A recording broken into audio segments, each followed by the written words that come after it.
Hello, Amador County. I'm Tom Slivick. Welcome to TSPN's News for Today, and let's take a look at today's headlines. Amador County Supervisors directed staff to prepare a hotel-motel tax measure that would exclude camping.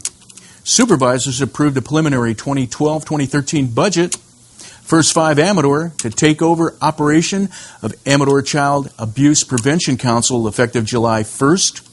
Amador Business Council said it will back efforts to raise tourist taxes on hotel and motel stays.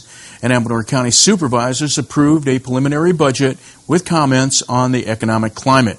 And in the second half of the news, I'll be speaking with Mark Borsham of the Amador County Chamber of Commerce about county transit occupancy tax. So stay with us. We'll have these stories when I return from the other side of the break.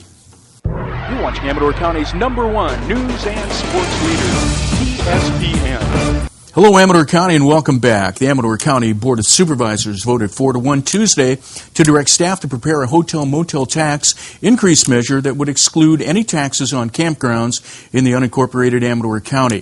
The so-called transient occupancy tax would charge hotel and motel taxes would change them from 6 to 10%.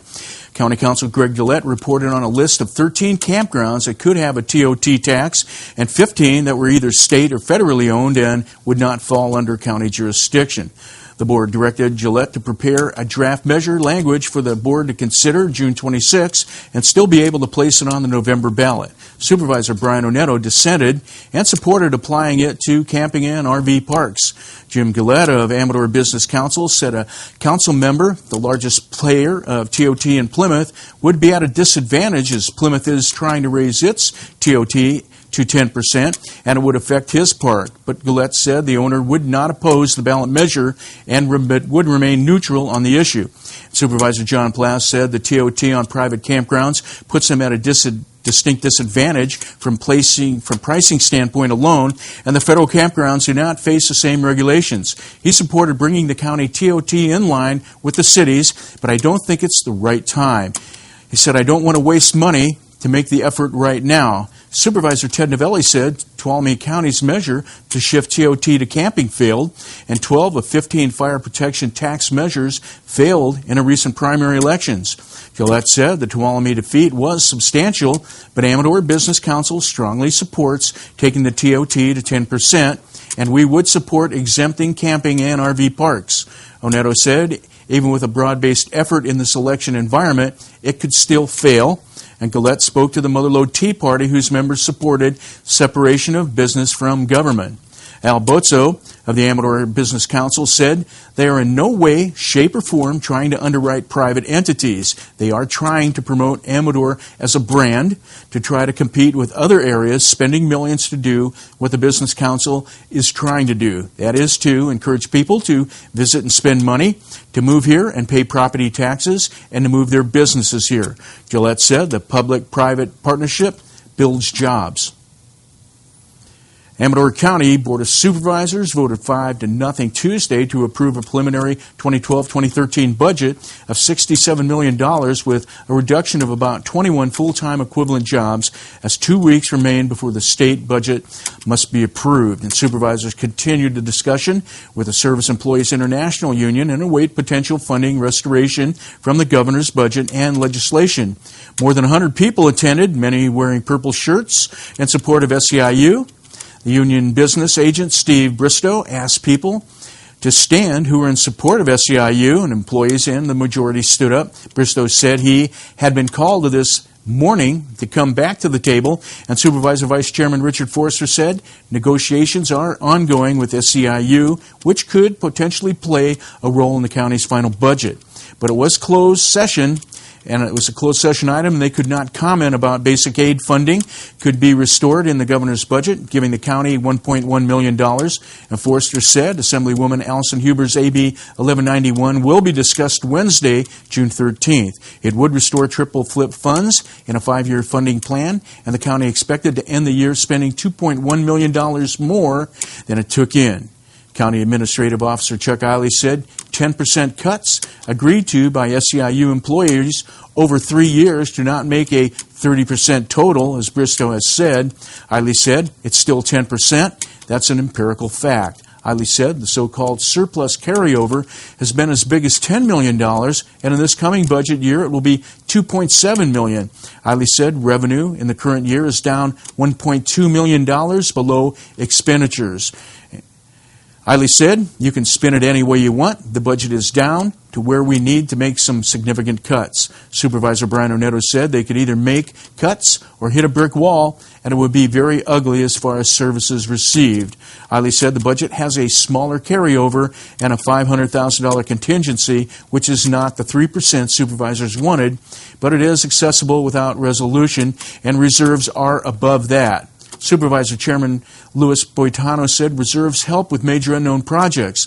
Supervisor John Plath said the 24% reserve is carried forward for county operating cash, and when the county is burning through it at $1.5 million a week, it doesn't last very long. Supervisor Ted Novelli said AB 109 reorganization of jails might also mean the need to build a county prison. Forrester said triple flip funds and basic aid money are unknown, and with the state of the state, I'm not sure they're able to restore those. He said the county is also prosecuting and defending 2 murder cases with 6 defendants, so there are several unfinished issues looming ahead. Robin Valencia, Executive Director of the Amador County Child Abuse Prevention Council, said she's stepping down this month and her organization will be taken over by First 5 Amador. Valencia said, I'm leaving the council this month to go full-time with Amador Transit. She said First 5 Amador, directed by Nina Machado, will assume the coordination and administrative functions of the council effective July 1st. Valencia said the upcoming changes will afford the stability, structure, and infrastructure for the council to grow in new ways and expand outreach and educational opportunities for First 5. She said it was a win-win for both organizations. She said working for the Child Abuse Prevention Council has been a great and rewarding position for me. I feel so fortunate to have been paid to do work for a cause I'm so passionate about and to meet and work with so many wonderful people in our community, and I'm proud of the accomplishments we have made over the last 7 years. She was also excited about the new challenges and opportunities with Amador Transit, working to increase the accessibility of public transportation for our community. The Amador Business Council on Tuesday said it would pick up the cost to pursue a transit occupancy tax increase for hotels and motels, and Amador County Supervisors approved language for a draft ballot measure to consider at its next meeting June 22nd.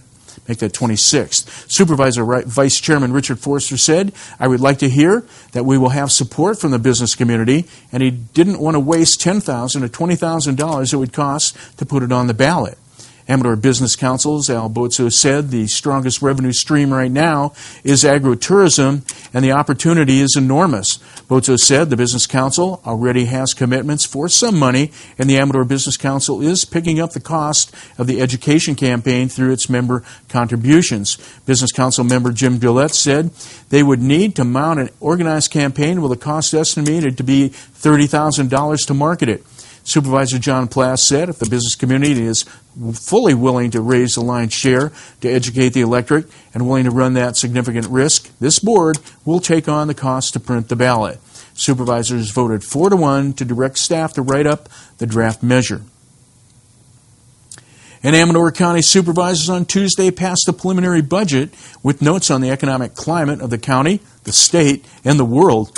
Mark Bennett of Pine Grove thanked supervisors for keeping its reserves and coming up with a reasonable budget. He said looking at bankruptcies and bleak economy, the economic problems are structural. He said gold mining permitting that took 8 years in Amador County could have been finished in 1.5 years in Canada. Supervisor Brian Onetto said we have regulated our economy to death. Everybody wants to live in utopia, but if you can't survive in it, what good is it? He said he did not take pleasure in laying off people, but we're here to keep the county in good financial health. And though reduced, the county will still get the services they are mandated to provide. Supervisor Chairman Louis Boitano said things in Sacramento are broke, and they don't seem to be making anything better. He said the world economy is teetering on the edge, and Supervisor Ted Novelli said this board knows it is detrimental to the county to lay anybody off. And regarding shoving things down the county's throat, this governor keeps shoving the bullet train down our throat. Novelli said he closes 3 Amtrak stations and is spending $30 billion, but it won't even cover people in regards to going from point A to point B. Novelli said Amtrak could go 100 miles an hour if they fix the bridges and tracks. And will Amtrak employees be laid off? You better believe they will.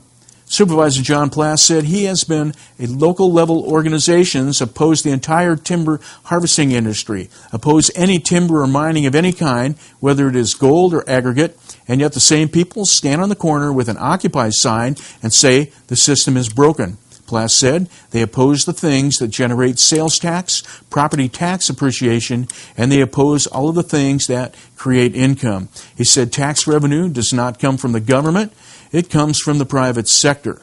Doug Ketron of Amador Economic Development Corporation spoke on related matters later in the meeting. He said California ranks 50th of the 50 states in desirability to do business in.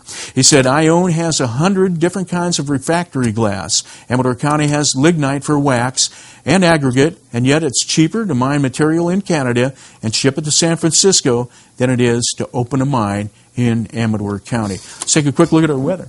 Hot today. Once again, going to feel a lot like yesterday with a high of 89, a low of 58, winds west-northwest, 11 to 13 miles an hour.